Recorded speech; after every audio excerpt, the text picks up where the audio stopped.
Magandang araw, Sir Epi. Ako po si Mariana G.S. Lubong, nagmumula sa Baitang 7, Pangkat, Edison. Ang aking tatalakayin ngayong araw ay ang aking mga sagot sa gawaing Basa, Suri, Unawa. Bago muna iyon ay sasabihin ko po kung ano ang mga nakalagay sa teksto sa paraan na mga adiya lamang ang aking ibibigay. Ang pamilyang Pilipino. Ang pamilyang Pilipino ay hindi nalalayo sa ibang mga pamilyang Asyano. Maraming mga katangiang ipinapakita ng mga Pilipino, lalo na sa pamilya. Alam niyo ba na sa pamilyang Pilipino, ang ina ay itinuturing ilaw ng tahanan, habang ang ama naman ay ang haligi ng tahanan? Close family ties. Iyan ang isa sa mga pangunahing pagpapahalagang Pilipino. Mayroong mahigpit at malapit na ugnayan ang mga Pilipino, lalo na sa mga kapamilya. Handa nilang ipagtanggol at tulungan ang sino mang kasapi. Ang karamihan ng mga Pilipino ay Kristiyano at ang monogamy ang mas karaniwang uri ng pag-aasawa. Subalit umiiral din ang polygamy sa mga lugar at karamihan sa kanila ay mga Muslim. Dahil ito'y kanilang pinahihintulutan at kinikilala sa kanilang kultura. Nakapangyayari pa rin ang pamilyang extended sa ating lipunan, bunga na rin ng ating pagpapahalaga sa kamag-anakan.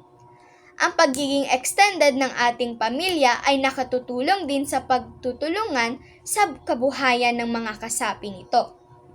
Subalit ang mabilis na pagbabagong nagaganap sa daigdig ay nagbibigay daan sa pagkakaroon ng mas maraming pamilyang nuklear. Ang karamihan sa pamilyang Pilipino ay nagiging pamilyang egalitarian na rin. Bagamat ang tradisyonal na paniniwala na ang ama o ang lalaki ang may kapangyarihan sa pagpapasya, samantalang ang ina naman o babae ay naninitili pa rin sa tahanan, ang pamilyang Pilipino ay mas may magkapantay-pantay sa pagkikilala sa kamag-anakan sa panig ng ama at ina. Ngayon naman po ay aking ibabahagi ang aking mga sagot sa ASS-PBA. A.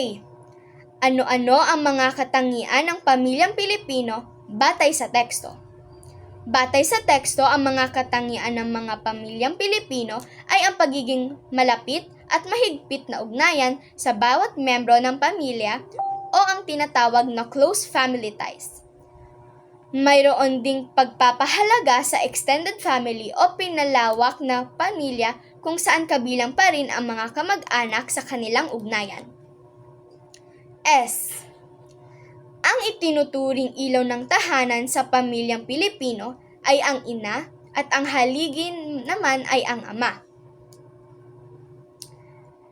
S. Base sa salitang Pilipino, makikita sila sa bansang Pilipinas at matatagpuan ang Pilipinas sa subrehiyon ng Maritime, Southeast Asia.